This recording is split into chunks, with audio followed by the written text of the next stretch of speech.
There used to be a clear distinction between adult media and children media.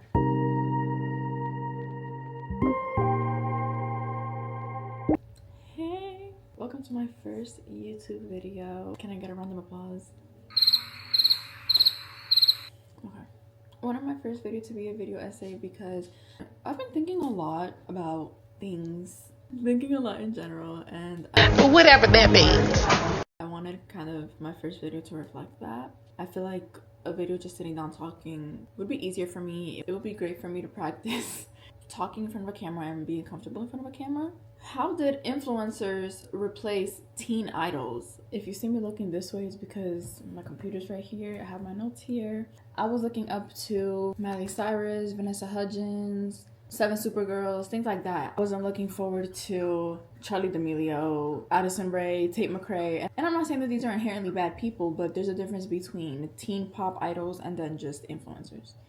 Editing Leah here. Hey, also want to add that these kids looking up to these adults also puts a crazy amount of pressure on the adults. What if they don't want to be a role model to 12-year-olds? That puts a crazy limit on what you can and cannot do in the public eye, and not everybody wants to live like that.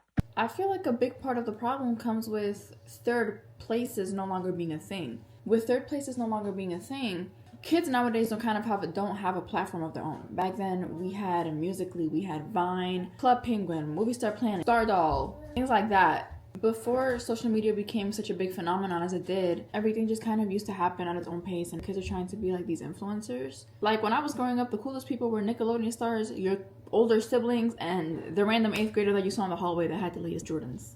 Like, that was the coolest people in the world when I was younger. Back then, you would wake up to PBS Kids, you would wake up to Super Y, Dora the Explorer. Now, kids wake up and they're scrolling on their phones, and the first thing that they're seeing is a 25-year-old with a luxury lifestyle that they think that because at 11 they don't have that achieved, that they're a failure in life.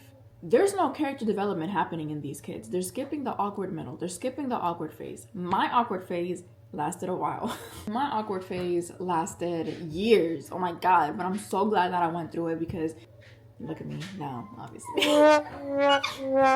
Fired, just like this pussy.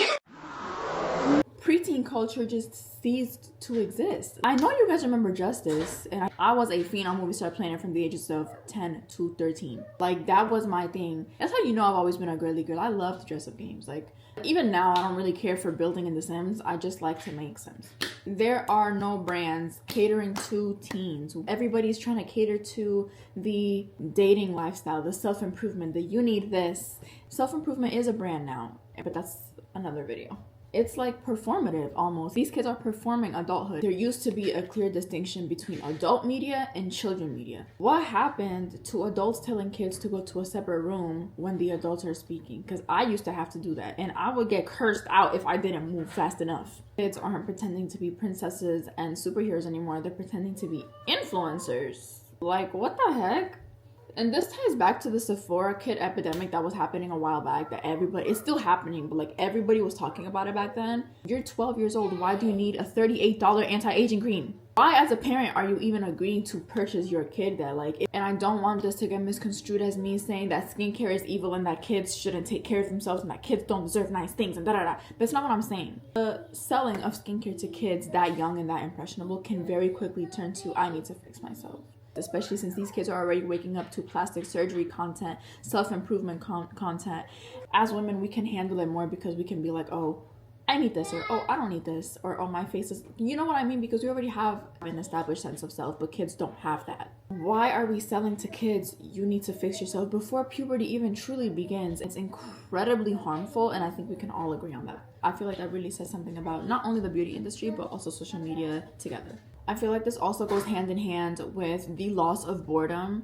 When we were bored, we would play board games, we would play imaginative games, we would talk to the wall, we would literally do anything and make up everything. Like, we were extremely creative. Kids aren't creative anymore because they're not pretending. They don't have a second to be bored. Like, nowadays, boredom lasts 30 seconds, and then as soon as the kid starts crying, mommy, I'm bored, daddy, I'm bored, all of a sudden, here you go, have my phone. Why? I'm not a parent, but your kid doesn't need constant stimulation at the end of the day. Like, you're wondering why your kid is struggling going to sleep and why they're screaming and crying before they go to sleep, because their brains aren't being stimulated. It's literally like crack to them. Why aren't kids playing outside? Why aren't kids playing outside? Kids aren't playing outside because they don't know how to play outside. They have no imagination to play outside. They don't want to go outside and pretend that they're slaying dragons. They can't do that. And I don't blame them. It's not their fault. Kids think that adulthood is just like buying stuff and shopping and and being with your girls and Sex in the City and Gilmore Girls and this and that and Gossip Girl and this and that, and it's not that. With zero of the responsibility, you guys are not teaching your kids what responsibility truly is, and you're kind of just letting the internet raise them. These children are seeing these older women do all of these things and say all of these things, and they're thinking being older gets me brand deals and it gets me admiration and it gets me likes and comments and reposts and shares, and that's what their minds are going to be stimulated by. Their brains are no longer stimulated by Cocomelon. Their brains are now stimulated by likes at 10 years old. Are we not seeing the problem? Put all of these issues together like we've done and you get the result, which is growing up became a trend and not something that happens gradually. On the flip side, you can argue that online kids have found communities that accept them. Online is a great place to learn new stuff, get into new hobbies. It's, you know, you can read online, and the internet can truly be such a great place when you make it. And I'm not saying that all internet for kids is bad, just monitored access. Well, I know that I truly discovered my love for fashion through games like Stardoll, Movie Star Planet. The problem is not wanting to grow up faster, because every generation has wanted to grow up faster. That's nothing new. Wanting to wear lip gloss because your older sibling is wearing lip gloss is very, very different from feeling like you need a 10-step skincare routine, personal brand, and then aesthetic before you've even finished high school. Maybe the biggest thing we've lost isn't our innocence. Maybe the biggest thing we've lost is the ability to just be cringe and free. Anyways, that is all I have for you guys today. I promise you I will be yapping some more at some point. I'll be getting a mic soon too. I hope you guys enjoyed this video. Hit a like, subscribe, and bye.